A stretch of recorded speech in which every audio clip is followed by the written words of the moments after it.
گواہی تلوار کی دھار دے گی، اور کسی شہید کی گواہی نیزہ دے گا، کسی کی گواہی تیر و کفن دے گا، کسی شہید کی شہادت کی گواہی بندوق کی گولی دے گی، اور کسی کی گواہی بم کا گولا دے گا، کسی شہید کی شہادت کی گواہی زمین دے گی۔ لیکن عثمان قربان تیری شہادت پر جب تیری باری آئے گی رب کا قرآن تیرا گواہ بن جائے گا، کیونکہ خون عثمان قرآن کے سینے پر گرا ہے۔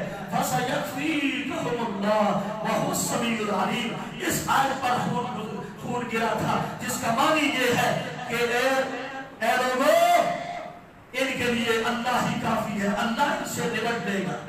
پھر اللہ ان سے ایسا نمٹا کہ وہ تباہ و برباد ہو کے رہ گئے جنہوں نے عثمان غنی کو شہید کیا تھا۔ اللہ تعالیٰ مجھے اور آپ سب کو سمجھنے کی عمل کی